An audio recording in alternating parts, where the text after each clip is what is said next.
Speaker. Hello everyone, welcome to this quantum space science seminar. Today we are very happy to have Aron from Cambridge, and he's going to tell us about. Sorry, Aron, go ahead with. Off-shell string theory. Okay, wonderful. Over to you, Aron. Yeah. And black hole entropy. All right, let's see if this works. Can you see my screen all right? Yes. Great. Okay. So I'm going to talk about off-shell string theory, which is a topic that not everybody believes exists, but it does exist. So the goal of this talk is to explain why it exists and how Susskind-Uglum used it to calculate black hole entropy. So this talk was given in strings this year. In my previous talk in strings in Brussels 2019, I was giving a talk about horizon thermodynamics, and I ended with a slide with an image of the describing the Susskind-Uglum paper, and they argued that the Bekenstein-Hawking entropy comes mainly from strings that cross the event horizon of the black hole, and they even got the A/4. They even got the A/4 factor right, but their calculation required off-shell string theory. Now, when I gave that earlier talk, off-shell string theory meant to me scary stuff that I don't understand. But fortunately, as a result of my postdoc, Amr Ahmadain, explaining a bunch of things to me and us working through a bunch of conceptual problems, that's no longer true. And my goal is to communicate how this works. So in the Susskind-Uglum 1994 calculation of black hole entropy, they said they were calculating the entropy of a Schwarzschild black hole, but in the infinite mass limit, which really means that they're working in Riddler spacetime. So they discussed 10-dimensional superstrings, but it turns out the 26-dimensional bosonic case works very similarly. So the basic idea is that to calculate entropy, you introduce a conical singularity so that you take the angle beta going around the codimension 2 entangling surface to not be exactly equal to 2 pi necessarily. And that allows you to calculate the entropy by this formula 1 minus beta d by beta of the free energy is going, and which is the thermodynamic formula, gives you A/4g, they claim. Now, what you use for the free energy in this case, you might be used to seeing this formula with a log z, which would be the log z of your space-time theory.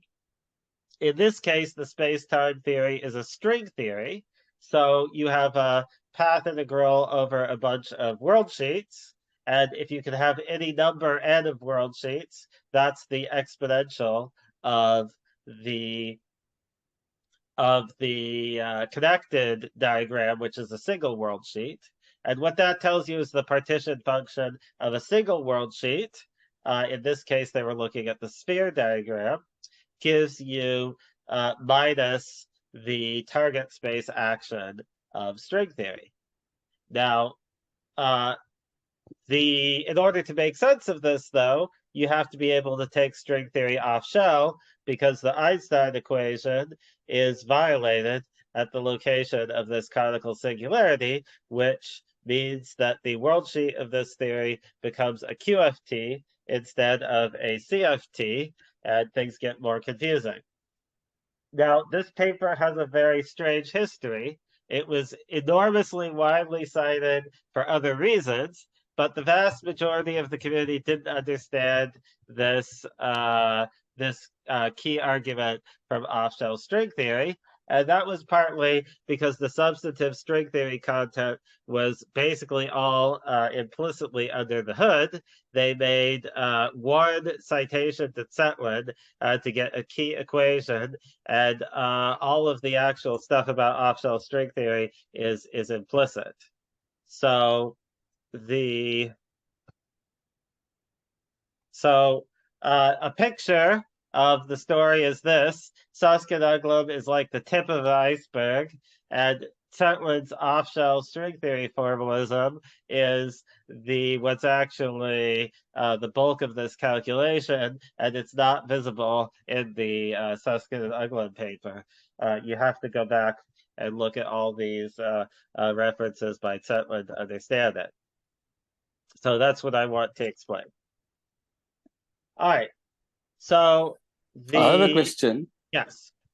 So isn't off-shell string theory well handled by formalisms like string field theory? Because I thought so string field theory is a different off-shell formalism of string theory, and I might explain the difference, but it's not well handled if you want to ask some very basic questions like how do you derive the Einstein-Hilbert action from string field theory? People don't really know how to do that.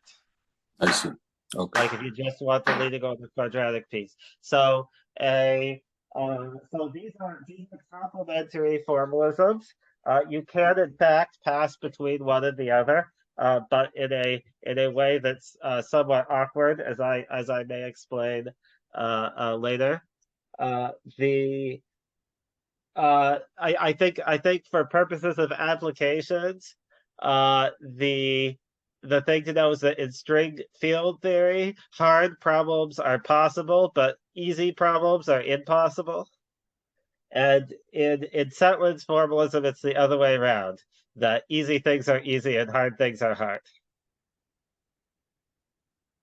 So Okay, if you thanks. want to do something like this black hole entropy calculation, you really need to know about the leading order piece of the action. In fact, just the first order variation. And that sort of thing is hard to work out in string field theory because they like to have at least enough insertions on the worldsheet that things are like hyperbolic.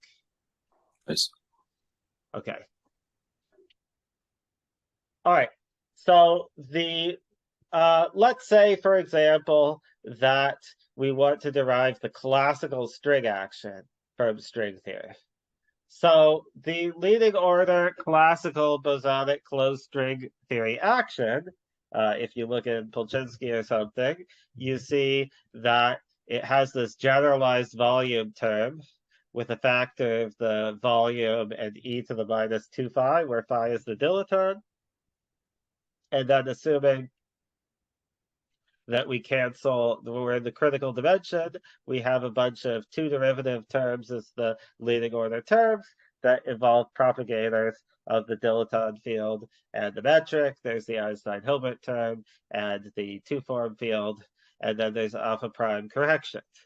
Now, where does this come from?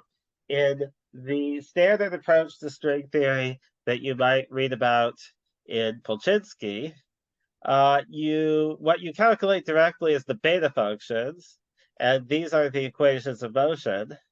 And then you just say, oh, I happen to notice that these are the equations associated with this particular action. So up to a total derivative, we can say this is the right action.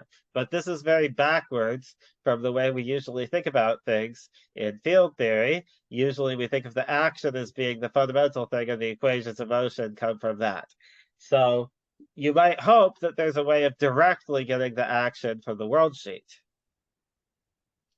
Now, because this e to the minus 2 phi factor is like 1 over the string coupling squared, this looks like this classical action must come from sphere diagrams evaluated in whatever string background, that is a CFT with central charge 0, corresponds to the target space fields in whatever configuration you want to evaluate the action of. But this is problematic because sphere diagrams with 0 insertions vanish for any string CFT. And this can be said in two different ways, depending on whether you're interested in the target space perspective or the worldsheet perspective. From a worldsheet perspective, what we usually want to do is fix the SL2C special conformal group symmetry by fixing 3 points, but we're evaluating the sphere with no insertions.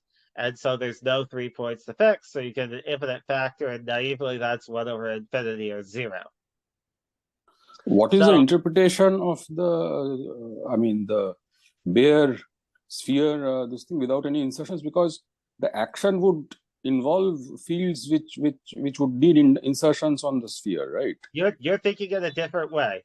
If you start with the Minkowski vacuum, and then you consider an excited state around the Minkowski vacuum by adding some plane waves or something, in that case, the nth order excitation of the vacuum would be given by n insertions. But suppose that this excited state is itself a CFT, and I just use that as my worldsheet CFT. In that case, there are no insertions, because we've already resummed all of the stuff associated with the worldsheet CFT. This may seem paradoxical. I'm going to explain how we can resolve that paradox on an upcoming slide. I see. Okay, thanks. Okay, but in the picture I'm looking at here, I'm assuming we've already identified the worldsheet CFT that corresponds to the background we want to evaluate the action of, and we're perturbing around that at 0th order. We're not perturbing around some other CFT. Okay, now there's a sense in which this is also the correct answer, that it's 0. From target space, it turns out that the action displayed in this equation does in fact vanish on shell up to a boundary term, and that's because of the equation of motion of the dilaton field phi. So if you look at the dilaton field phi, then because it comes out with rescaling the action with an e to the minus 2 phi action with respect to phi, you get something proportional to the action itself. And as long as the dilaton terms other than this leading order e to the 2 phi only come in with derivatives, which they have to because of the symmetry, as long as they only come up with derivatives, the effect of varying the dilaton inside these brackets just gives you total derivative terms. And so your end result is that up to these boundary terms, the action vanishes. So both in the worldsheet and the boundary, you just get 0. But this is, if you wanted to actually derive this equation, that would work. Okay, so that suggests that you might need to go off shell in order to calculate what this action is. So is your worldsheet theory a sigma model or just a free theory? Because it could be a sigma model. It could be anything, in fact. Because if you have a free theory, then how do you derive the various background actions? Because unless you have a metric, you can't derive the Einstein-Hilbert term. I mean, unless you have a metric in the worldsheet action, it would not give rise to the Einstein-Hilbert term in the space-time action, right? There's an Einstein-Hilbert term in the space-time action. There's right. So sorry. Say again. What is the point here? No. What I'm saying is, unless you have a sigma model action on the worldsheet, where would the metric come from for the Einstein-Hilbert term? Because the sigma model term in the there is a sigma model or some other CFT if you prefer another CFT. But the action I'm showing you is that of the sigma model. Well, I mean, you haven't shown any worldsheet action yet, so that's why I'm confused. Yes, that's right. I'm talking about the standard bosonic string theory action, which is the nonlinear sigma model. Okay, so it's not a free action, right? No, it is not a free action. Okay, fine.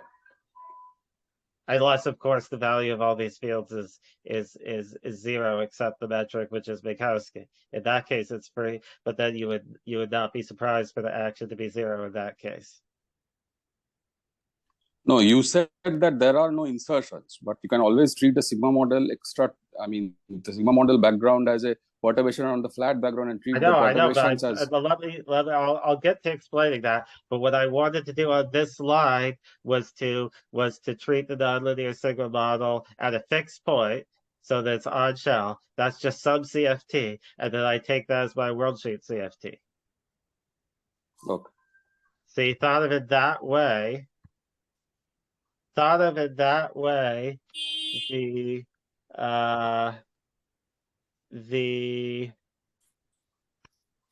Thought of it that way, you're doing a zeroth order of perturbation theory around this interacting CFT. Does that make sense?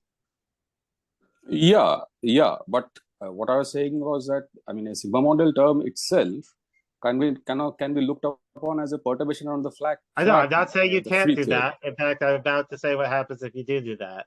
But I see. But the first. Proceed. Yeah. Go ahead. Yes.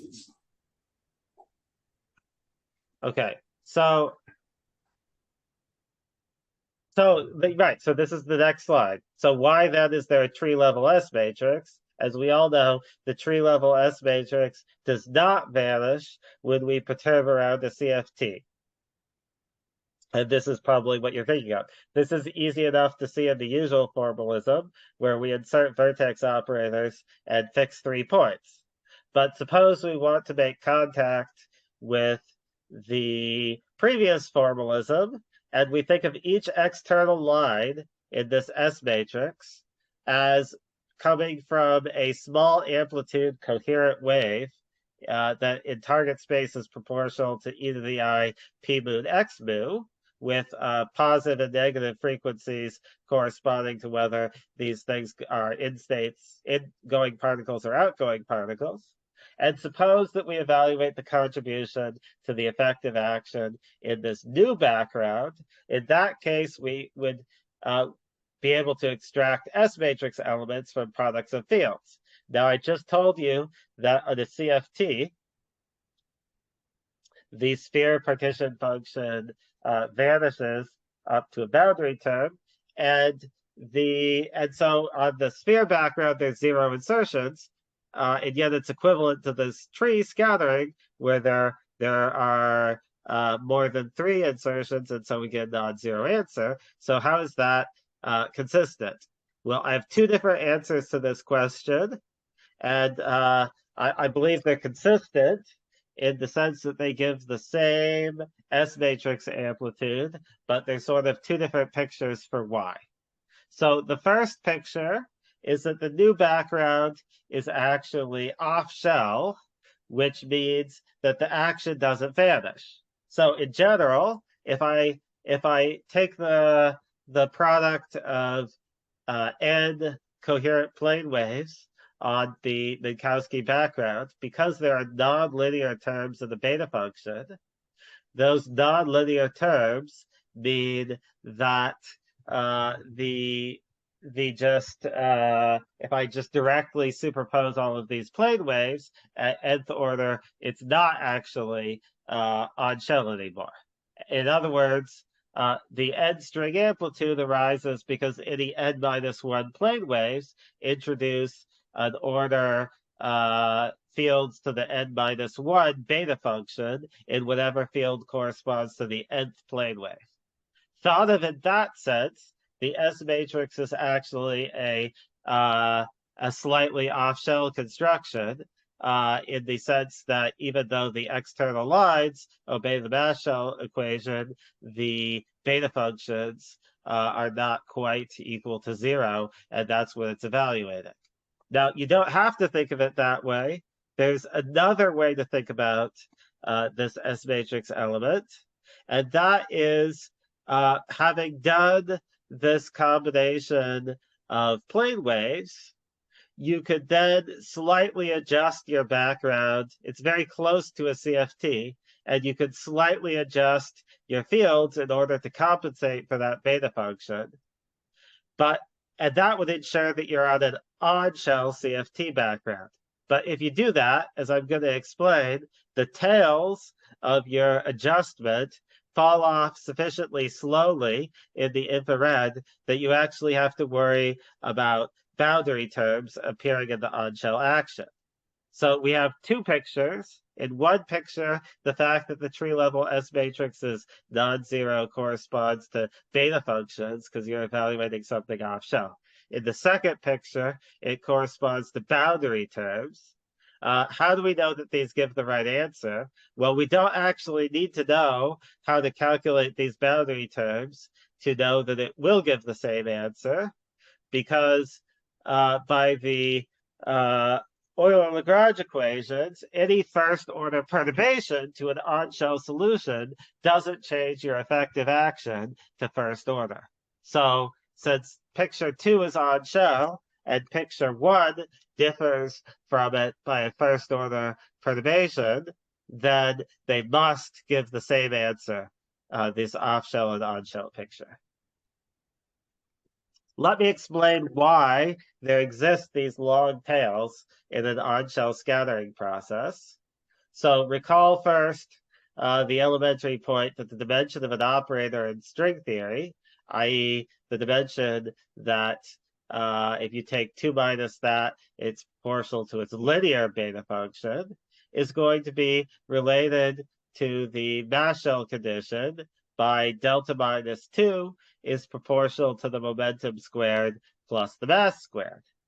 An on-shell external line of the S matrix corresponds to a coupling which is marginal at linear order, and hence it satisfies the mass shell condition. So p squared plus m squared equals 0. Okay, so such operators lead to CFTs at linear order if you turn on plane waves in these mass shell condition satisfying way. But interactions will then give rise to nonlinear beta functions. So suppose we get a nonlinear beta function of the form beta of the phi field that's some function of momenta, where phi is one of the string theory target space fields. Then we could, in a non-compact space-time like Minkowski, we could always cancel this nonlinear beta function with a linear one by adjusting the oscillators of the field that correspond to the relevant and irrelevant couplings. And the way we would do so is by adjusting our field by an amount that is proportional to 1 over delta minus 2 times the beta function. So this thing has a pole right at marginality where delta equals 2. And what that pole is telling you is that in position space, you would have something like an inverse Laplacian. And so your adjustment of the fields would in fact have long tails that go out to the IR boundary. And therefore it is allowed for there to exist boundary terms in the action that would contribute to the scattering process. These two different ways of looking at the S matrix, the on-shell way and the off-shell way, have analogs in calculating the black hole entropy by the Gibbons-Hawking method, where I take S equals 1 minus beta d by beta log z. So in this case, it's possible to calculate black hole entropy either off-shell, which is by introducing this conical singularity of angle beta. And in that case, the boundary terms out at infinity will drop out, as any boundary terms, for example, a Gibbons-Hawking boundary term out at infinity, will be linear in beta. And so when you take this combination, it will drop out. And the contribution from the entropy will come entirely from the physics at the tip. On the other hand, I have a question. Yes. So, I mean, usually when the target space action is derived from the worldsheet action, you take the Yeah. nonlinear sigma model action and you kind of evaluate it on the sphere, right? And then you get the target space action, right? No, I'm saying that's not the right story quite. You'll Why? see why. But you have to. I mean, morally, that's the right story. But there you have to, as I'm going to explain later in the talk, you have to make sense of off-shell string theory to do that. So the worldsheet sphere is a QFT and not a CFT. Yeah, it's a QFT, not a CFT. But the point is that, I mean, you said that the sphere amplitude simply vanishes even if you have It a nonlinear vanishes sigma model. on shell. Yeah, vanishes on shell, but For you're a talking CFT, now. it vanishes. For Yeah, a QFT, it does not vanish. But we'll get to that. You're getting ahead of me. Okay. So what I was explaining is that you can also calculate black hole entropy on shell. There you change your boundary conditions to some beta not equals 2 pi out at infinity. You then solve for the smooth interior, which means there's no conical singularity. If this were a black hole, you'd be adjusting its mass slightly. And with the smooth interior, you could then evaluate the effective action of this guy. But now it does depend on things like the Gibbons-Hawking term out at infinity. And in fact, you have to get the same answer, however, again, because a first order perturbation to a solution does not change the effective action. So the moral I wanted to say of this part of my talk is if we want to be able to derive the classical string action, we're going to need to understand at least one of the following. Sorry, Aron, Yeah. could you explain again why the boundary term didn't contribute to the first to your first offset? Yes, it's very simple. So assume that there's a classical boundary action out at infinity, like for example a Gibbons-Hawking term or a holographic counter term.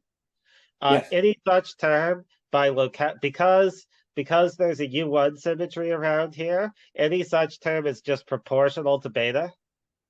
Okay. And when you take 1 minus beta d by beta of beta, you get 0. I see. So you're not changing the solution. You're just taking a particular orbifold of the same black hole. You freeze your black Effectively, hole. yes. I mean, I'm only changing the solution by changing the periodicity of beta. Excellent. But of course, if you changed the black hole, then you would get a different boundary term. Then you would get a different boundary term, you'd get a different bulk action, but the final answer is the same. Okay, thank you. Yes. And I'm claiming something similar happens with the S matrix. Yes. Okay, so in order to derive the classical string action, you're going to have to do at least one of the following, and you're going to need to do it from a worldsheet perspective. You're either going to need to be able to derive boundary terms in target space from your worldsheet theory, or you're going to need to do off-shell string theory, one or the other. So one way to think about the utility of going off-shell is that it's a technique for avoiding thinking about boundary terms.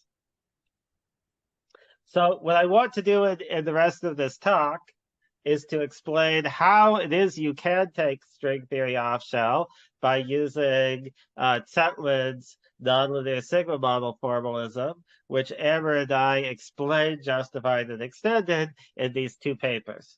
Now, Tseytlin wrote a whole bunch of papers about this, of which the ones shown here are just a less than half, but these are the ones most relevant to us. There is lots and lots of work on this subject a long time ago. It's no longer quite so fashionable, which is why I start working on it. So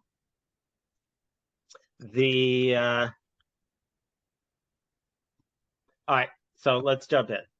All right, so the basics of the off-shell theory is that we start with a worldsheet QFT instead of a CFT. And instead of making the assumption that we necessarily have a nonlinear sigma model, Amr and I wanted to be as general as possible. So we're just going to assume that you're doing conformal perturbation theory around an arbitrary worldsheet CFT that has central charge C equals 0. So perturbation theory of a nonlinear sigma model is one example of this, but it could be more general worldsheet Lagrangian.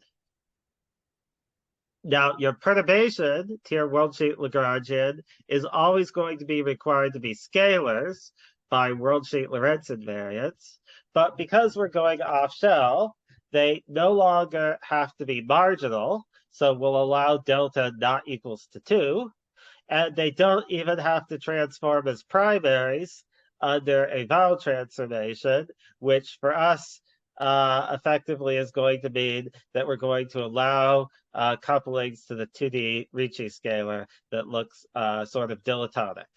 So what this means is if you start with your CFT, and technically it's not important that the CFT itself comes from a Lagrangian. What matters is that the perturbation can always be written as coming from a Lagrangian.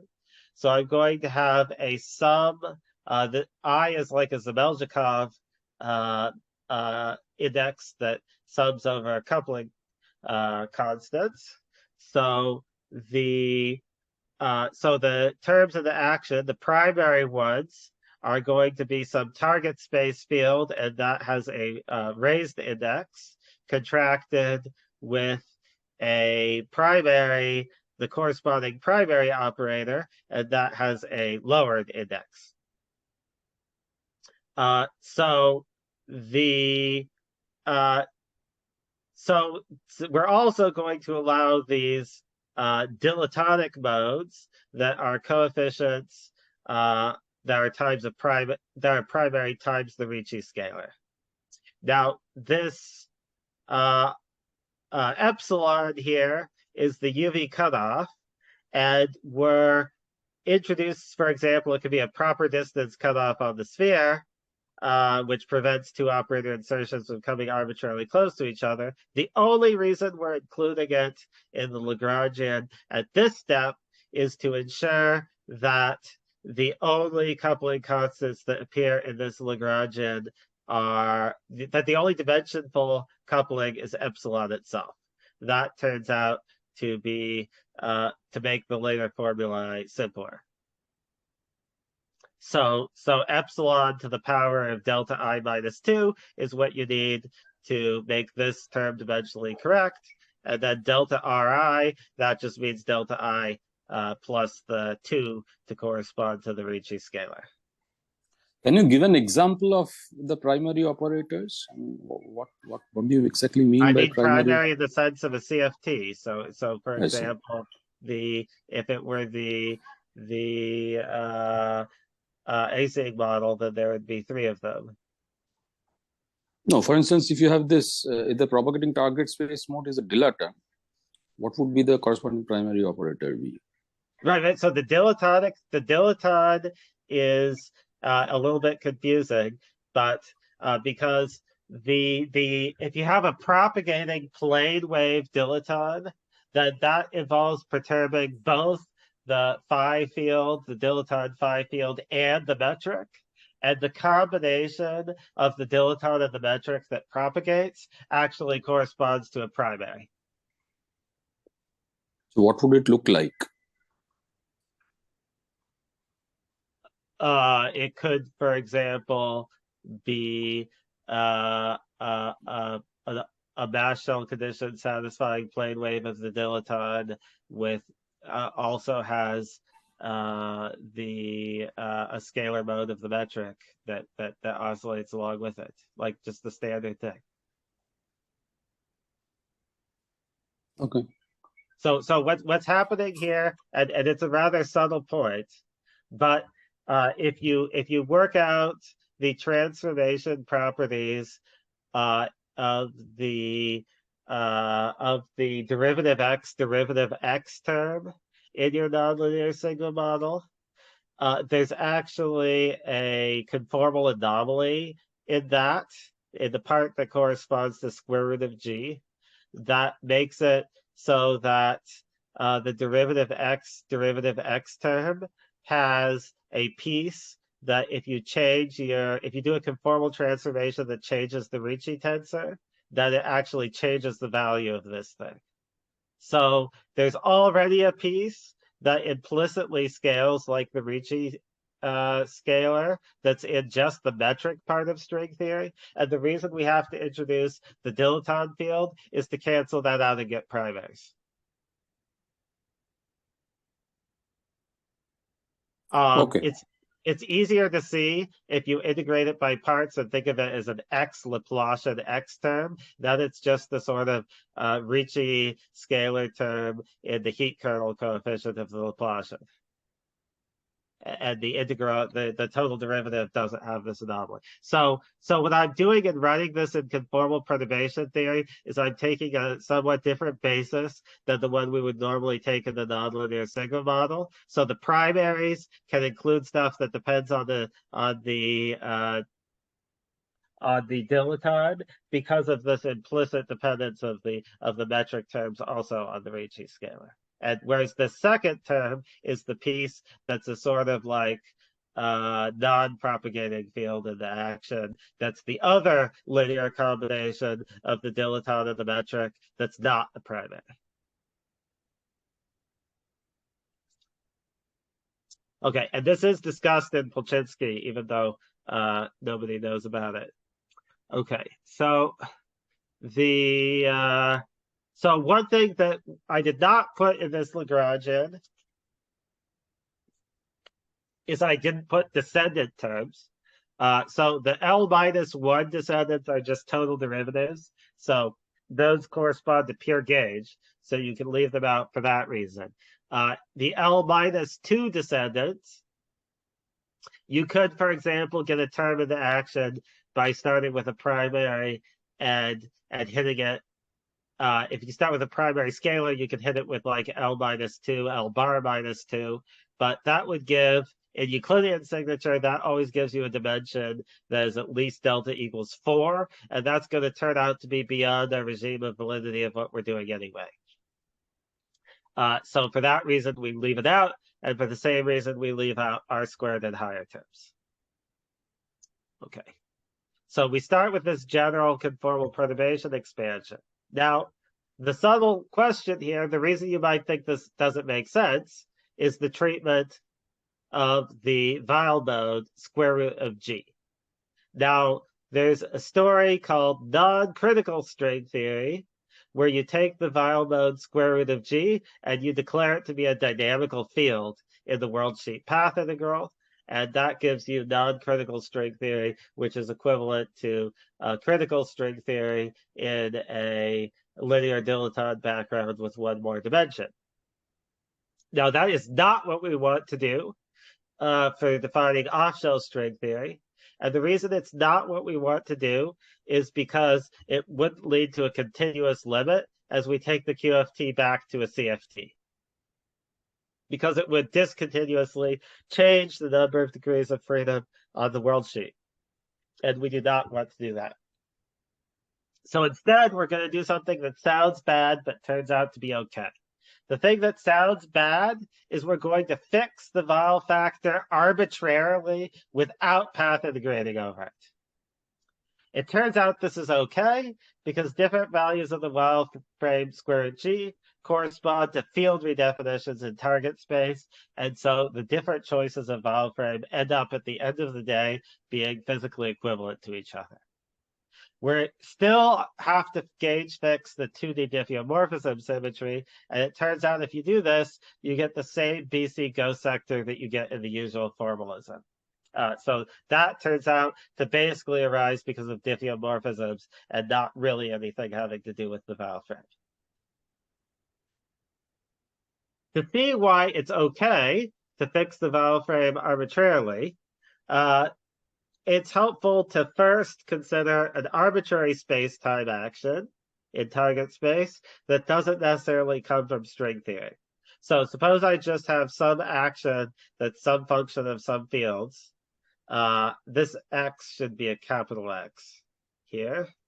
Sorry about that, for consistency of the notation. And if I vary this action, I get an integral over my target space of the equation of motion, the Euler-Lagrange equation of motion, times this should be a delta phi. Sorry, I was doing this in a hurry. I was adding this slide this morning, and it looks like I messed it up. So there's a delta here plus some boundary term. So this is just the usual Euler-Lagrange equation. If you now do a first order field redefinition that is of the form delta phi I equals some function I of the field, you'll end up with your variation of your action is just going to, this delta phi here is just going to be replaced with f. So the variation of your action under this infinitesimal field redefinition will just be your integral over target space times the equation of motion contracted with this function. Now this arrow is basically reversible. And what that means is that anytime you give me some variation of your action by a term that is proportional to the equation of motion, I can always find a field redefinition that absorbs that. But in string theory, the equations of motion are linear combinations of beta functions. And the local beta functions give the dependence of the effective action on the scale.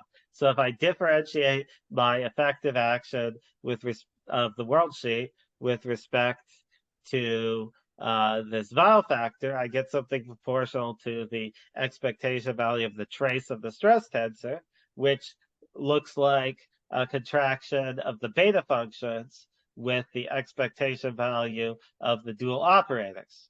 So if I infinitesimally vary my vowel frame, then I get something that's itself proportional to the beta functions, which is proportional to the equations of motion, which is therefore absorbable into a field redefinition.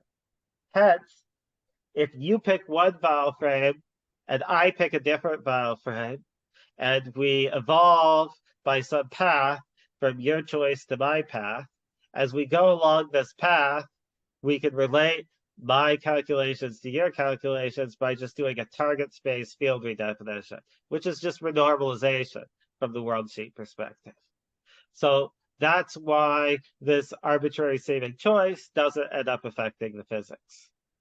It may, however, affect, if you do a finite size vowel transformation, it may end up affecting how local the action ends up looking in target space. So your field redefinitions are always by these big beta functions, right? Yes. Well, I mean, you can do other field redefinitions, but the ones that are associated with changing the vowel frame are proportional to the beta functions. Yeah, but doesn't that restrict the total freedom of what sort of field redefinitions you can generally have? You can always consider lots of field redefinitions. There's always a field redefinition ambiguity in field theory. I'm just saying that the ambiguity of choosing the vowel frame is a subset of this ambiguity we already had. Okay. And since this ambiguity was already present in normal field theory, it shouldn't bother us that it's present in string theory. And one quick question. Yeah. The boundary don't pose any subtlety in this argument. The boundary mode is what? The boundary terms are there. The boundary terms. Yeah, there are no subtlety. Is there any subtlety with the boundary? Good question. I don't think so. Let me think a moment.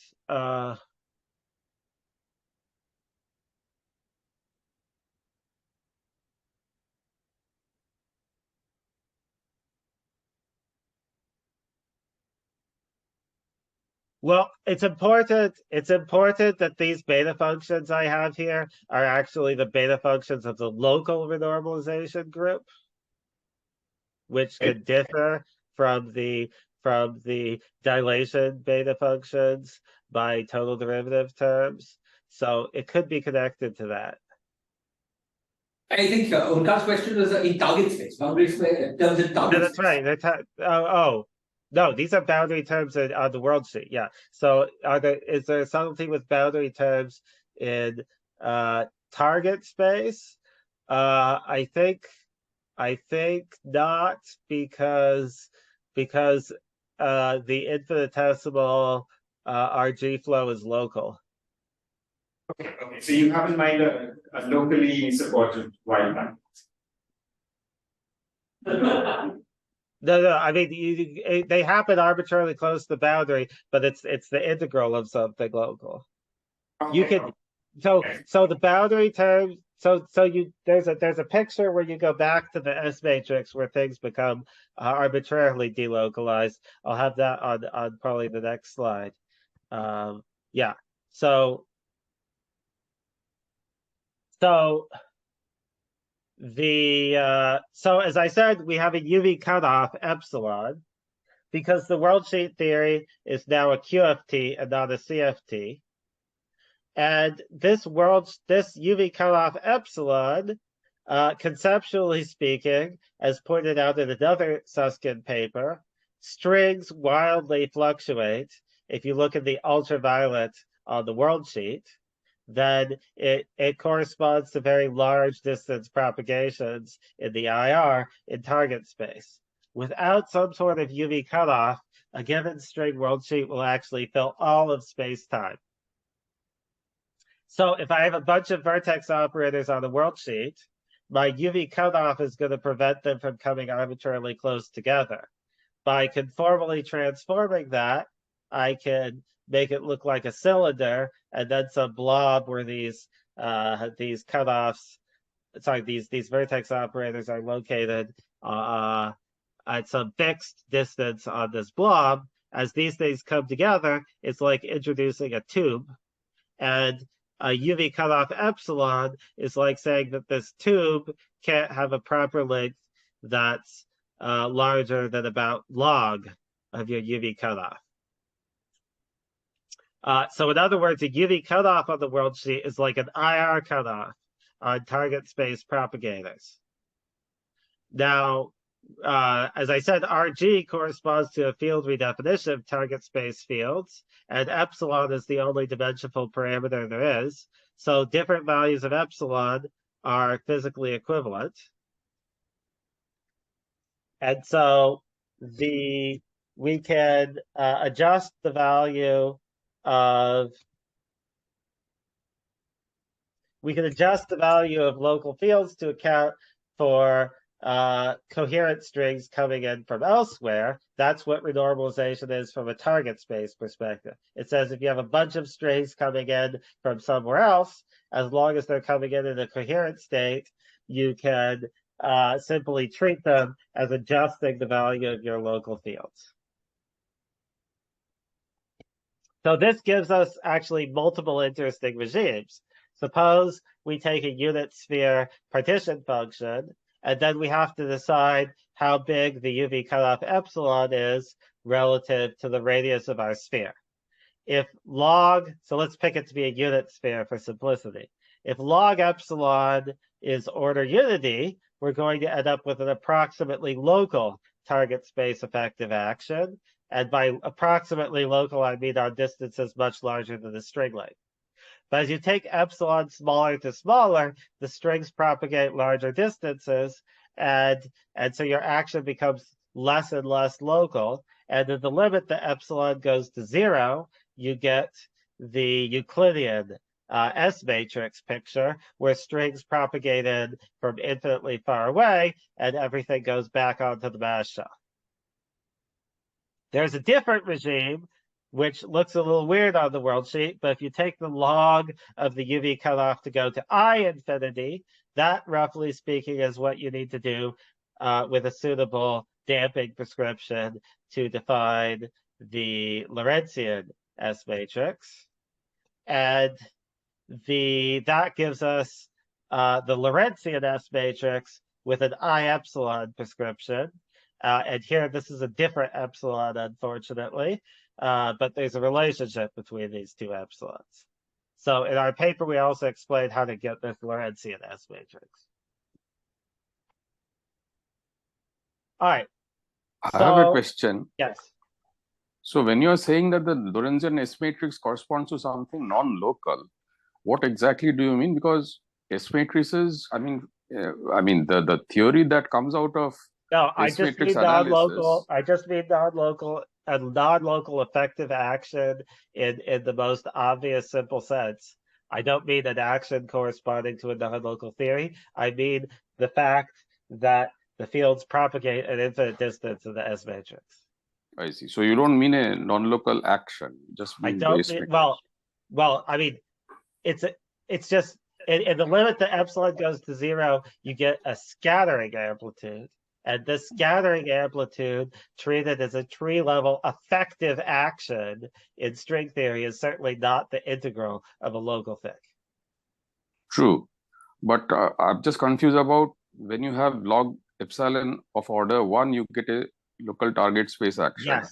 In But that when you case, go to you do get a local target space action. Yeah, but when you go to I infinity, how does that transform to an asymmetric? Because those two things are totally different, right? I mean, how can the dimensions would not match, for instance. What do you mean by dimensions? The dimensions of the action, for instance, right? I mean, well, this is a quantum theory, so actions are dimensionless. Actions are dimensionless, but the S matrix is not, right? The transition amplitudes are dimensionless, right? The LSZ reduced thing. That's the thing we're matching onto, is this LSZ formula. I'm not so sure. For instance, if you have, if you do the LSZ and you have a S channel, this thing's scattering. Okay, so that would just correspond to 1 over p square minus m square. The LSZ reduced amplitude, right? Yeah. Sorry, so but I think this is going a little bit away from the main talk. So perhaps Aron can continue and you can get in touch with him later, perhaps. Okay, well, yeah, Okay. we get to the bottom of it later, yes. Okay. So now, in general, suppose we consider the case now, for simplicity, of a compact CFT. In general, the 1-point function insertions of a compact CFT are going to vanish by conformal invariance, mostly. This is good, since it looks at first sight like we're going to automatically find that the sphere action is automatically stationary around any string CFT. That happens because the 1-point function of any primary vanishes in a compact CFT. In the non-compact case, things are more subtle, and it's actually okay to have a non-zero n=1 amplitude per non-normalizable node. But let's just think about the compact case for a moment. There's a problem even in the compact case, which is that there's a special class of spurious tadpoles that you can add to your worldsheet action, which are any terms of the worldsheet action that are powers of R alone. So no dependence, for example, on the nonlinear sigma model fields X. These have a non-vanishing 1-point function. So, for example, I could integrate a number on the worldsheet, and that would give me a 2D cosmological constant corresponding to a bosonic tachyon 0 mode. Or I could integrate R, and that gives me the 2D Einstein-Hilbert, which is the 0 mode of the dilaton field. Or I could integrate terms that involve higher powers of Ricci, and that does not correspond to anything that appears on the string spectrum, because it's not anything that has nice vowel transformation properties. So because of this, you have to come up with a prescription that fixes the action that fixes these tadpole problems by getting rid of them. And this is what Tseytlin figured out how to do for these first two parts. One moment.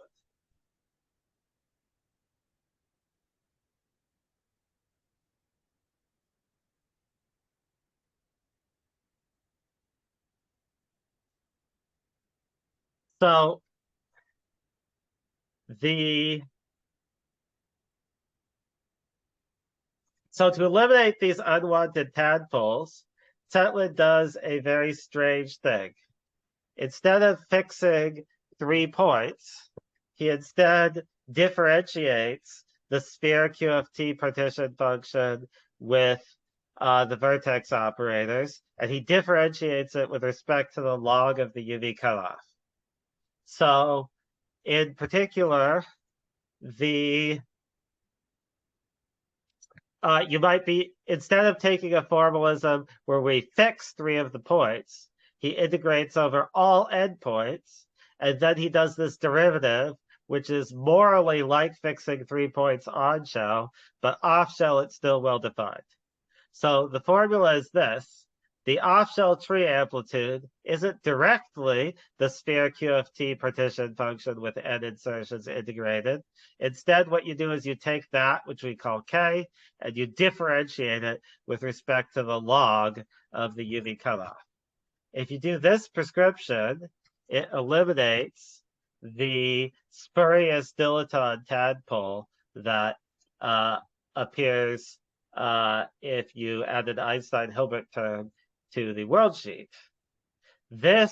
So we check the regime of validity of this, and it works whenever the deltas you insert in your action are sufficiently close to marginality.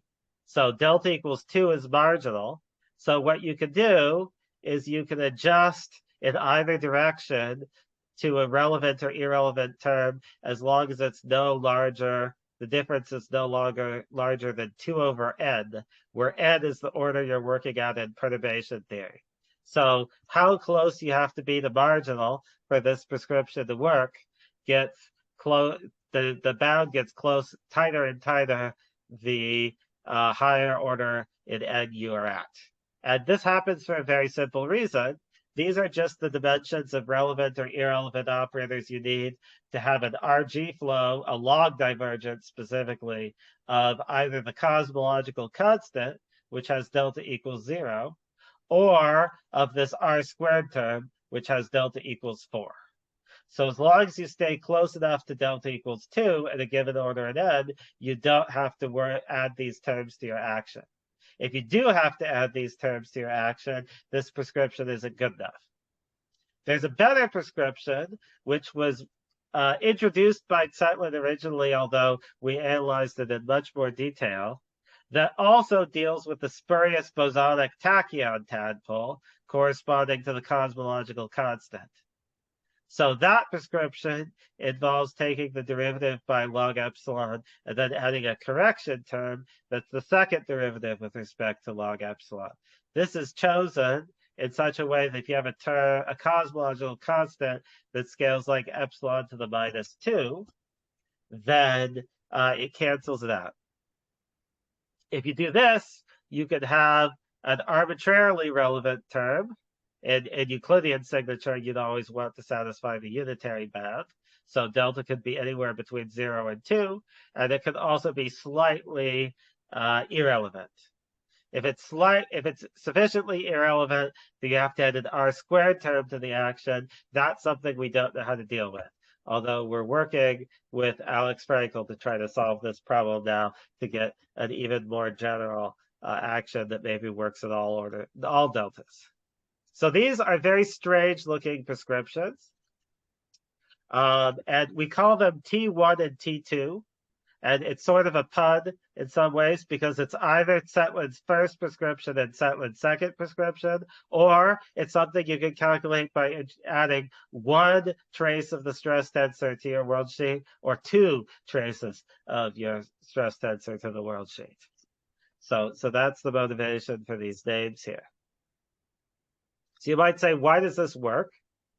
Well, one thing you can check is you can check whether you get the right 2-point amplitude. That's the first thing to check. And so you can do this explicitly. So K02 is the genus 0 2-point function. So this is something you could never calculate by the fixing 3 points technique. But what you do is you integrate over the sphere two integrated primaries. You can use rotational invariance to send one of the primaries to the origin.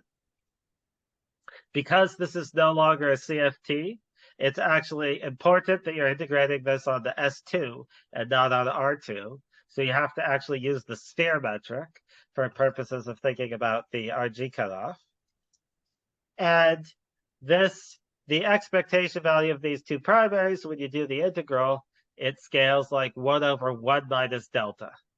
So when delta, since the two deltas have to be the same here, and when delta equals 1, that's when you get a log divergence of the cosmological constant.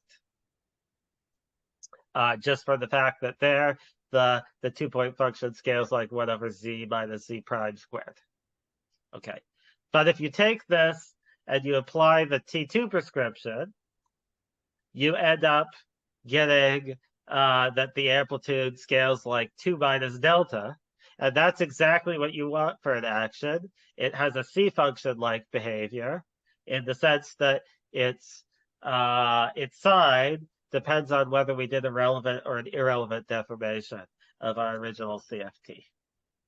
In fact, there's a way to extend the C function picture to all orders in perturbation theory, as was done by Tseytlin, but I'm not going to go into more detail about that here. It's in our paper. So then you can say, okay, but you have more than just primaries of this action. You also have these dilatonic couplings. So we could take, for example, 2 of those. And if you take 2 of those, you would be integrating over this sphere the 2 primaries times an extra power of r squared. And that ends up being proportional to 1 over 3 minus delta. It gets shifted just because of the dimensions of this R. That gives a very weird looking formula when you apply the Tseytlin prescription, but in the regime of validity, which is when delta is between 2 and 3, it looks right in the sort of sense of being 0 for marginal and becoming non-zero as you go away from marginality. But so this would be, for example, a slightly off-shell dilaton field. But strangely, you end up with the opposite sign in the 2-point function relative to the primary case.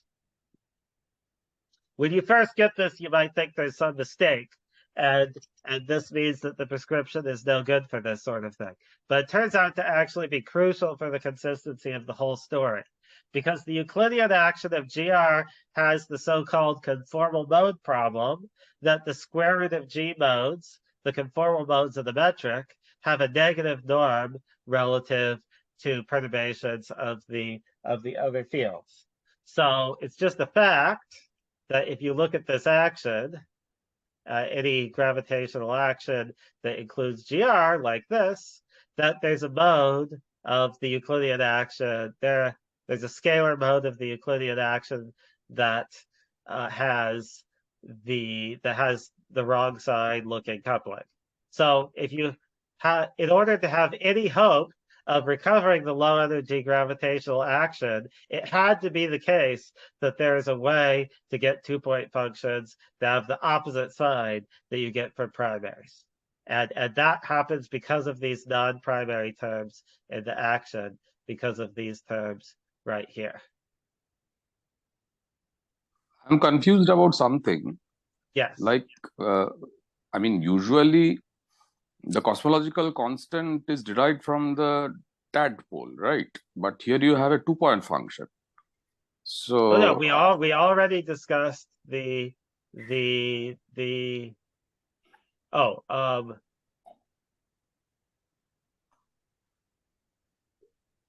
sorry, by the The cosmological constant is usually derived from the tadpole. I mean, there's you no have a one cosmological- loop term, you have a graviton insertion on the one loop term, and you kind of evaluate that. I mean, in word line theories, but when you have string theories, you have the tadpole coupling to the You're sphere. talking So about the boundary. So sorry, are you talking about the worldsheet cosmological yeah, constant? world. No, not the worldsheet cosmological. The space time. Every time I've been saying worldsheet cosmological constant, I mean the 2D worldsheet cosmological constant. So this has nothing to do with the target space cosmological constant. I mean, what do you mean by the worldsheet cosmological constant?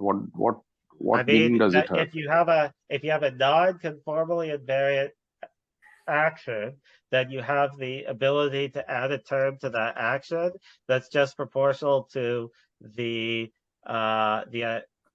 identity. So in this action, one primary you can consider is just one. The identity that has delta equals 0. That corresponds to the 0 mode of the bosonic string tachyon. Yeah. Which is off shell, of course, but we're going off shell. And how is that related to the worldsheet cosmological constant? It is a worldsheet cosmological constant. Because the bosonic string tachyon is just a term in the Lagrangian that looks like e to the I k dot x. If I set k to 0, it just looks like 1, or whatever number you want. So that's that's true. But yeah, if you set k to 0, then it would just be the root g, where g is the worldsheet metric. That's what you're saying. That's right. But then, I mean, you don't have a term; you just have one. That's right, but it affects the value of the amplitude, so you have to think about it. Okay. Right. So what's happening here with this 2-point function is that when you get a pole at delta equals 1, that pole corresponds to a log divergence of that 1-point function cosmological constant coming from that 2-point amplitude where the two amplitudes are approaching each other. So if you want to get rid of the spurious pole you don't like at delta equals 1, you do it by the same prescription that gets rid of the spurious tadpole coming from the cosmological constant. It's a spurious tadpole because the 1 is the only primary operator that has a non-zero expectation value as a 1-point function and not just as a 2-point function. That's what's bad about the identity. That's why we needed to do this prescription to get rid of it.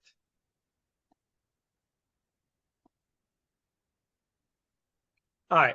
So in order to check explicitly you get the right 2-point amplitude, you just need to look at both of these 2-point amplitudes and also actually the cross term between them, which is not shown on this slide, but we looked at it in the paper, and it works. You get a consistent action at quadratic order. So then you want to go to higher order, and at higher order,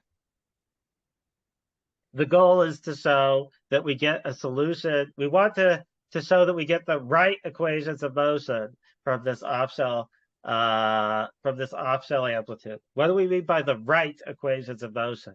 Well, it should have the property that the equations of motion are 0 if and only if you're in a CFT.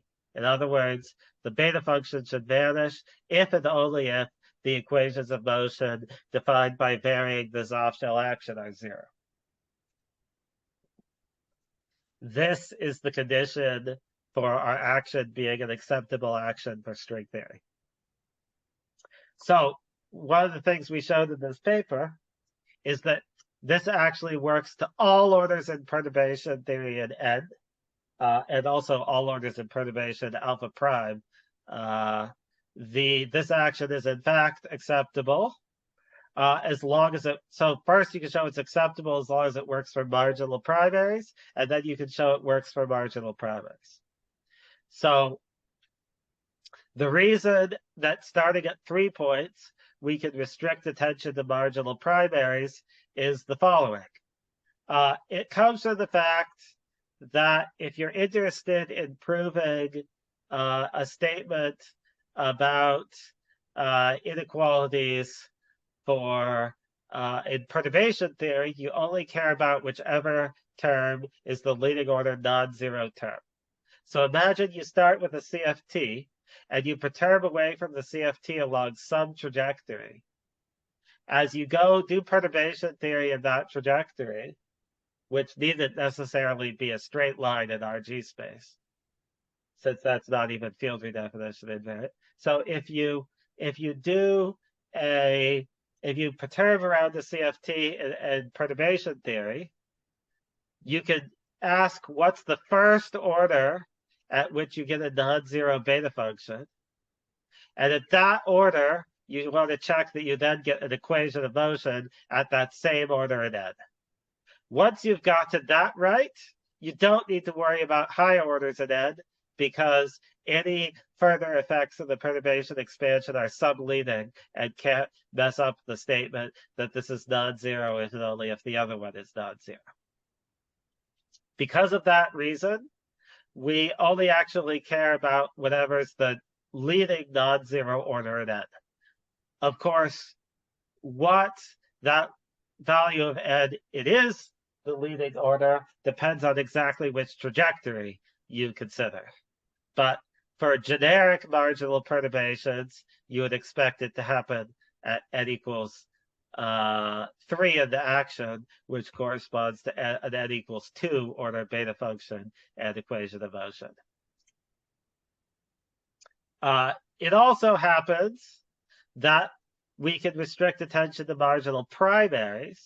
And the reason is that the Kersey-Pafuni theorem, which is an example of a West-Zumino consistency relation, shows that the beta functions for the dilatonic terms are always one higher order in n than the beta functions for primaries. So if you get things right for the primaries, you actually automatically don't have to worry about, at this order, about the non-minimal coupling terms. You only needed to worry about them at quadratic order. So this reduces this question of whether we have the right action to the question of whether we get the right S matrix for the marginal primaries. Now, there's a beautiful story for why we do recover the right S matrix, which involves gauge orbits over the SL2C conformal killing group that I'll explain on the next slide. But to combine these conclusions together, it implies that Tseytlin's prescriptions give us the correct tree-level equations of motion for string theory to all orders of the string coupling, and actually a bit beyond all orders in alpha prime. An alpha prime expansion is like a Taylor expansion in delta minus 2. And because at any given order in n, we actually have a finite size window of delta, that's a bit better than all orders in alpha prime.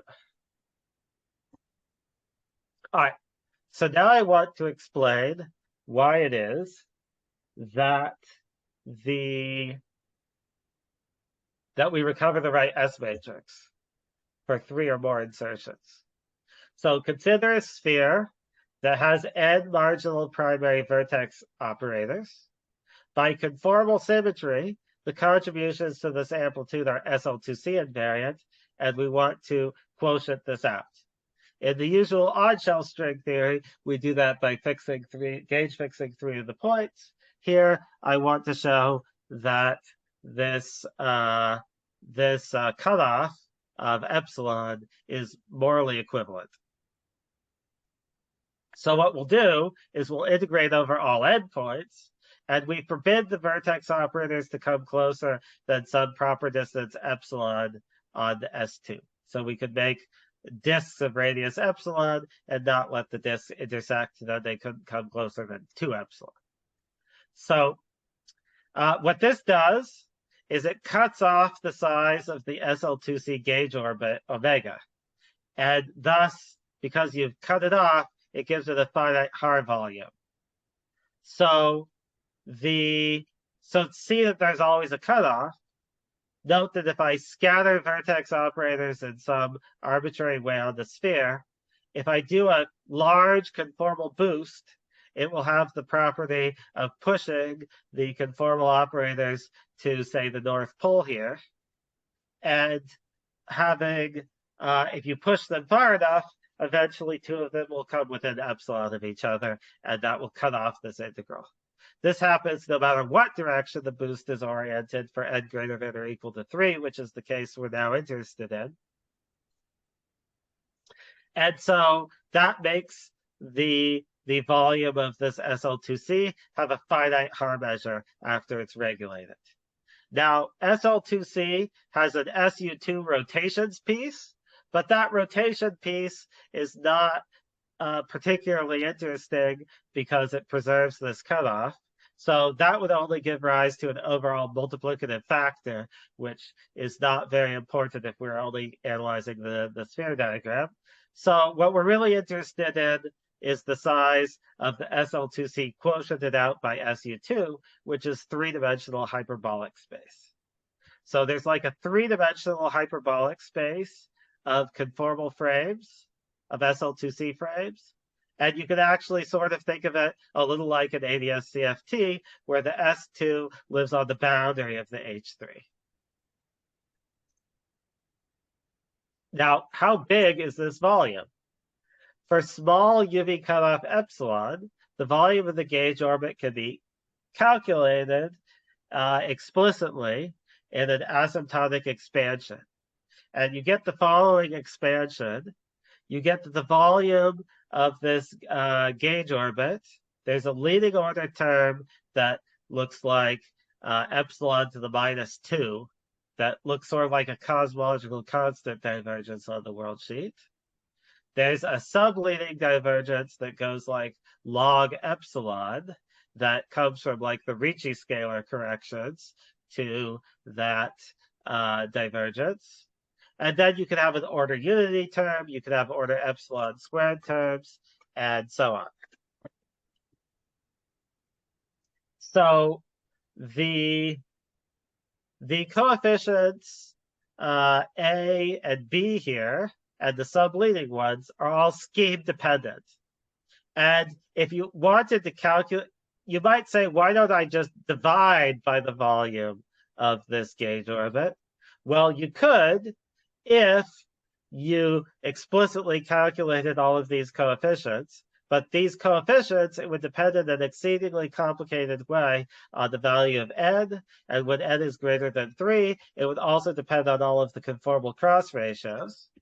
And then you'd have to take that complicated number and you'd have to divide by that inside the path integral over the cross ratios. But no sane person would ever want to do this calculation. It's horrible. You get a whole bunch of compositions of trig functions and inverse trig functions. It's not nice at all. Fortunately, there's a trick. And the trick is to notice that log divergences are universal.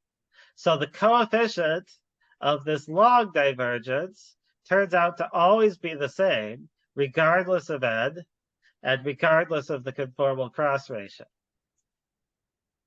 So that means if I take this thing and I differentiate it by log epsilon, that's a good way of picking out it kills this, it picks out the value of this coefficient.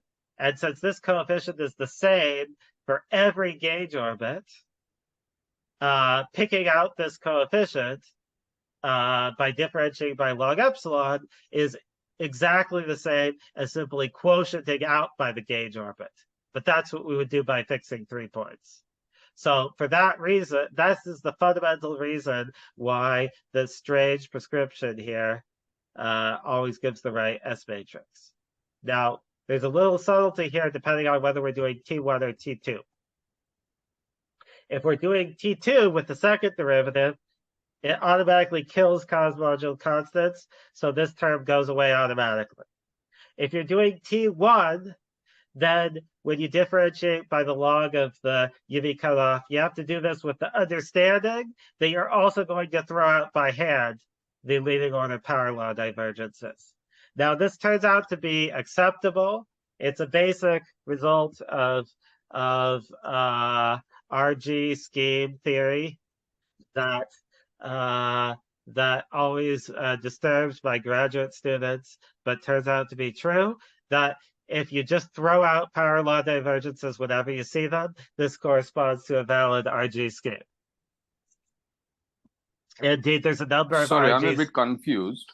Yeah. You're saying that when you differentiate with respect to log epsilon, the epsilon's 1 by epsilon square terms, they simply drop out. Is that what you're saying? It does not drop out if you do T1, which is differentiating with respect to log epsilon, in which case you have to throw it out by hand. However, it does drop out if you do T2. But what do you mean by throwing out, throwing out with hand? How can you throw it out with hand? Because it turns out that because the coefficient of power law divergences are scheme dependent anyway. And so whenever you throw out a power law divergence by hand, you're just picking a different RG scheme.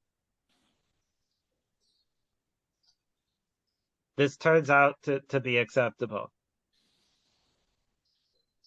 One way to see it, this is in dimensional regularization, right? I mean, dimensional regularization does this automatically. Yeah, but I mean, in other regularizations where you don't have the epsilons, how would you see this?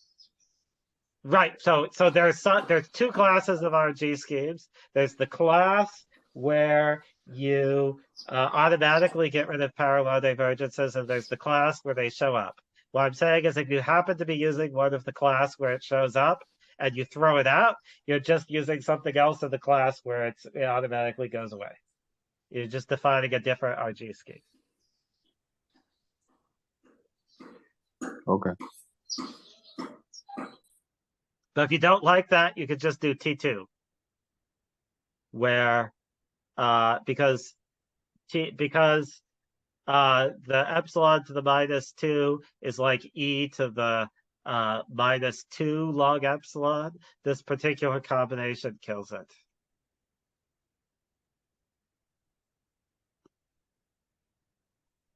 Another way to say the same thing is if you get a worldsheet cosmological constant, you can always put in a counter term to get rid of it.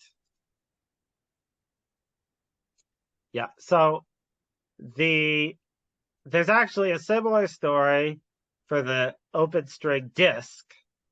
In this case, however, the conformal killing group is SL2R, so you get a 2D hyperbolic space, and in that case, you don't get a log epsilon term, and the universal term will be the order unity term. But there's also an analog of T1 and T2 in that case that are formulae that have already shown up in string field theory. All right, so now, how do we get the leading order action? So on this slide, I'm reviewing very closely what Tseytlin did. It turns out the Einstein-Hilbert term in target space and the other two derivative terms in target space, they come from, oh, there's a typo. They come from two-loop Feynman diagrams of the non-zero modes of the X fields on your spherical worldsheet. Although interestingly, there are some nonlinear sigma model tricks that actually make it so these two-loop diagrams turn out to be no harder to compute than one-loop diagrams. Basically because the vertices have two derivatives in it, and there's tricks you can do it to cancel it with a propagator. When you do this calculation, you have to be very careful about two things.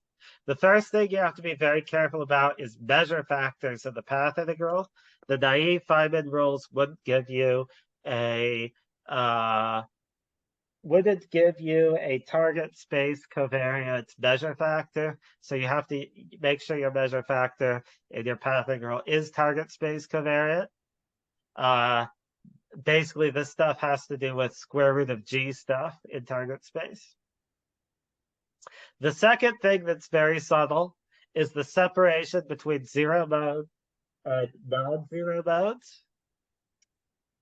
And that comes because we want to do a path integral over the zero mode to get the integral over the 26, say, dimensional target space, which means that this other stuff, the integrand, has to come from the integral over non-zero modes.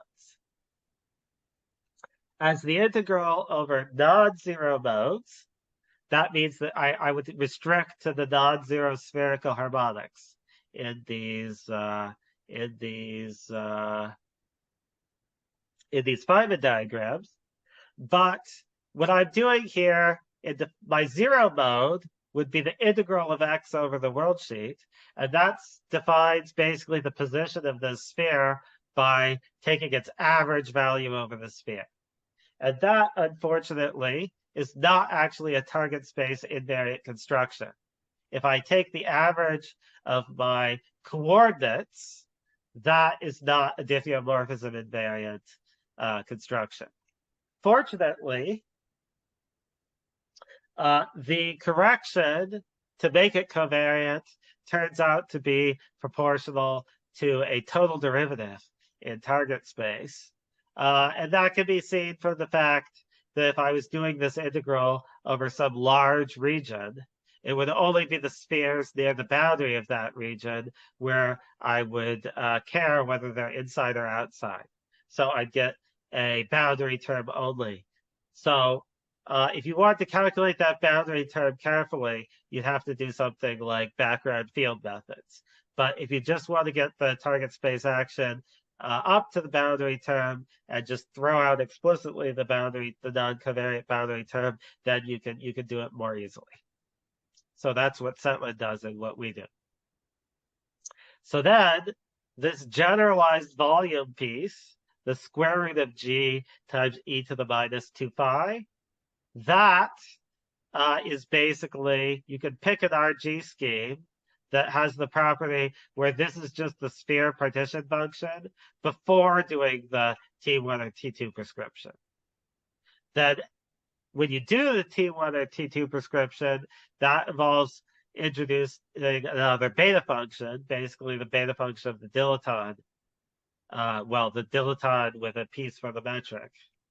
And that gives you the stuff in brackets here.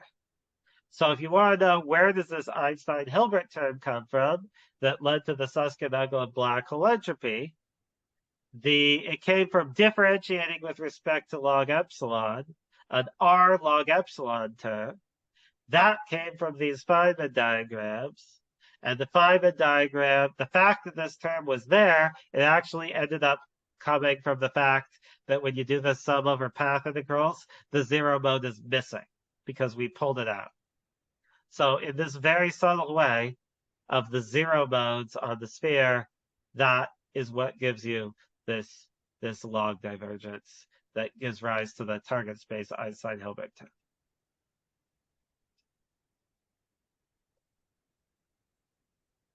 Are there any questions about that?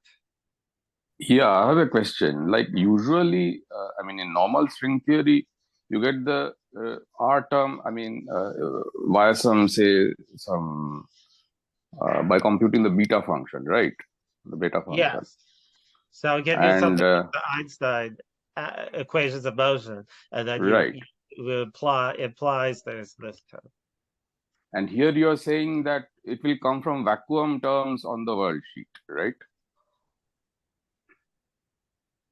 Because you have two loops. You have two loops that's a vacuum term on the worldsheet. It's a vacuum bubble on the worldsheet. That's correct. Vacuum bubble on the worldsheet. And I'm just confused because vacuum terms on the worldsheet, vacuum bubbles on the worldsheet would just correspond to the cosmological constant on the world sheet, right? No, I'm saying that is not the case. The reason it's not the case is that we do this path integral. We're looking at vacuum bubbles only over the non-zero modes. The non-zero, when you remove the zero mode from a path integral, the resulting path integral is no longer a local integral over the world sheet. And therefore there could be contributions in addition to terms that depend on the volume or the world sheet Einstein-Hilbert term. There could also be a term that's proportional to the number of connected components. And that's the term it comes from. Anyway, okay. I don't understand this, but go ahead. It's a subtle thing. But in general, if you take a local theory, it's only local because you include both zero and non-zero modes. If you treat the zero modes and non-zero modes separately, then the non-zero modes can give rise to a non-local contribution. I mean, it can be a non-local contribution, but I mean, I don't see how you get away from the fact that vacuum bubbles would always correspond, I mean, or contribute to the cosmological constant only. I mean, why would it contribute to the R term? It's because it's a compact world sheet. So a cosmological constant on the world sheet would be like an integral of square root g on the world sheet. Yeah, that's right. I mean, this term would just contribute to the root g term on the world sheet. No, it also contributes to other things. In particular, there's a term that depends on is proportional to the number of connected components. You're probably thinking about what vacuum bubbles do in Minkowski. You're correct about what they do in Minkowski. That's right. But here we're doing it on the sphere, and that's what makes the difference. Okay. All right. Now, for completeness, Susskind-Uglum also argued that spheres crossing the Riddler horizon could be viewed in a different way. This is their open string picture, as an entanglement entropy of the strings themselves crossing the horizon. So suppose I imagine that the sphere diagram happens to be intersecting my horizon codimension 2 entangling surface. So it could puncture it in two places, for example. And if I then look at one side of the horizon and at one moment of time, it would look like a string that begins and ends on the horizon. Really, it's a closed string, but if you restrict attention to the region outside the horizon, it looks like an open string that begins and ends on the horizon. So they proposed that this means that there's a manifestly statistical picture of black hole entropy where, in terms of these open strings beginning and ending on the horizon. Now, unlike the picture involving off-shell conical string theory variation, this picture we don't really know how to make precise yet. So there's some serious issues with it if we go beyond the level of these cartoons. One is that the 2D Einstein-Hilbert term gives us a 1/g string factor per string endpoint. And that 1/g string extra factor actually comes from the Einstein-Hilbert term on the world sheet. But that 1/g string factor doesn't have a manifest statistical interpretation. It's like there's some Chan-Paton factor or something here that we don't know how to describe. And so because we don't have a manifestly statistical interpretation of that, we don't really have a fully state counting interpretation. And this is why you get a 1/g string squared in this string amplitude. It's because there's two endpoints here.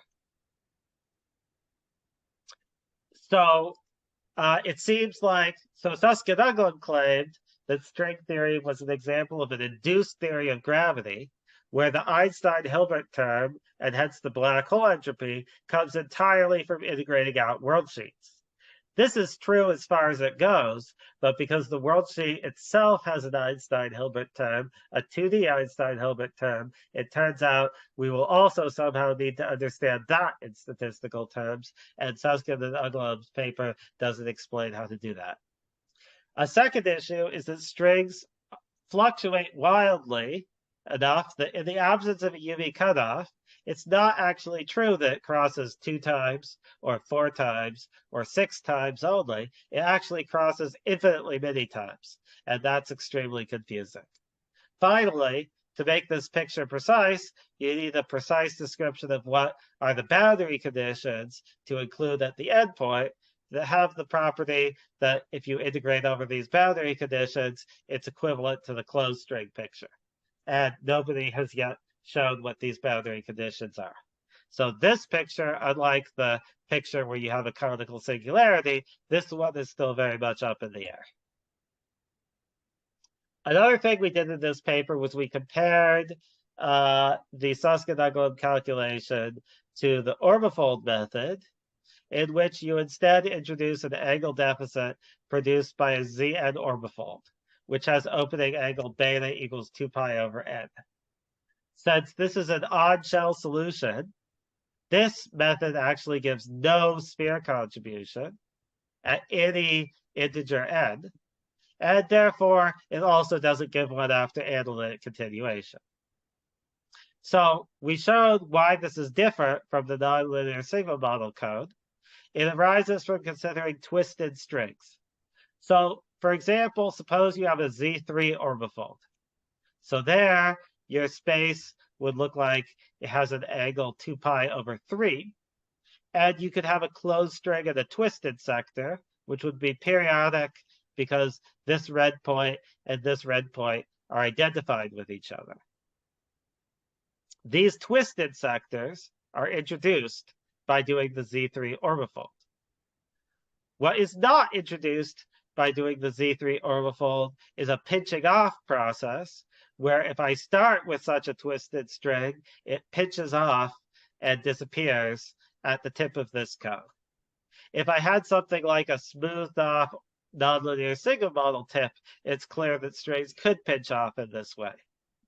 Because of this, the orbifold method does not give the correct bleeding order black hole entropy, at least not if you analytically continue it in the naive way. The story might be different if you follow the proposal of Dabukar that tachyons condense because there's tachyons of these twisted strings. If tachyons condense, then you go somewhere else that's difficult to calculate. And it could be that if you have this tachyon condensate, it would allow this pinching off process. And it could be that this is equivalent then to the nonlinear sigma model story. Now, I wanted to mention a possible connection to ER equals EPR, but we're running a little, sorry, that was my 2-year-old there. We're running a little low on time. Maybe I should instead talk about the relation of this to string field theory, since there is a question about this.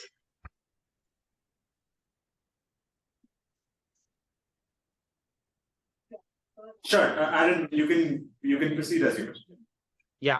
So this is just a figure drawn from my paper to illustrate the connection here.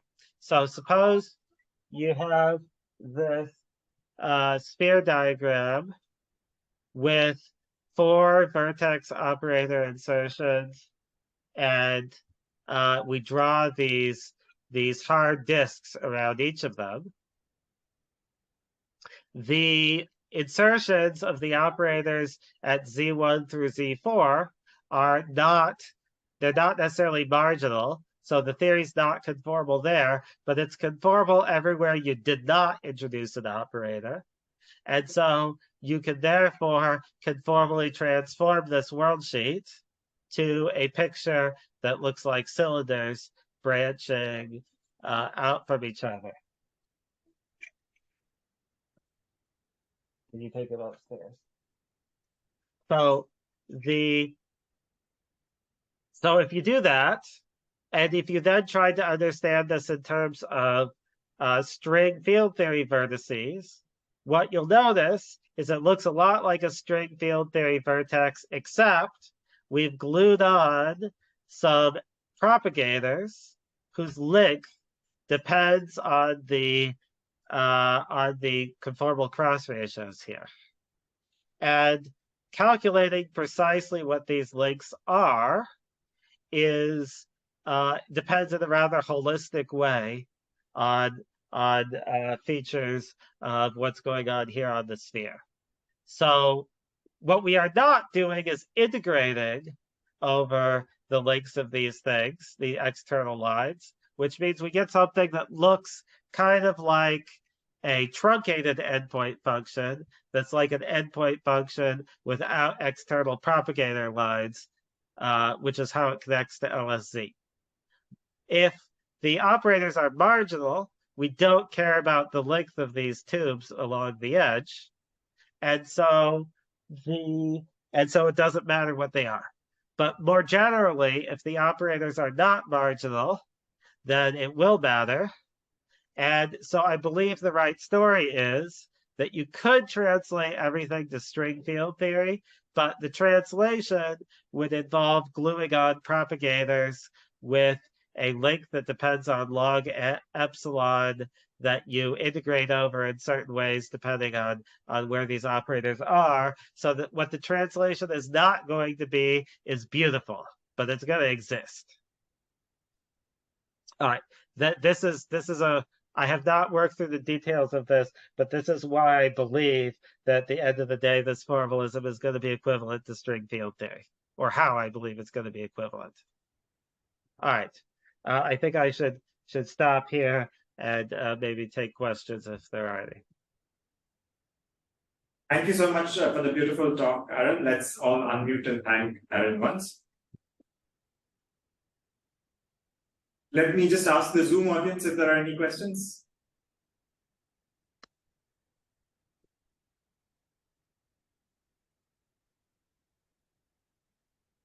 Okay, I guess there were plenty of questions during the talk. I guess from here, Aron, maybe one quick question. You at the beginning you mentioned that there were two methods in which you could proceed. One was this off-shell string theory. The other was to introduce target space boundaries. Yes, what I don't claim is that I know how to do that. Sure. Okay, good. I guess my question: do you have any comments about the target space boundary? If there's any way to proceed in that way, or if there isn't. Well, I mean, you could try. I have a couple ideas about this. One is that you could try to simply take a limit of the off-shell story.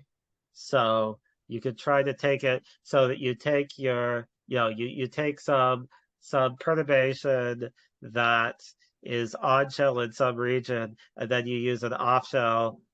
When you get close enough to the boundary, you take it off-shell to take the amplitude to 0. You could try to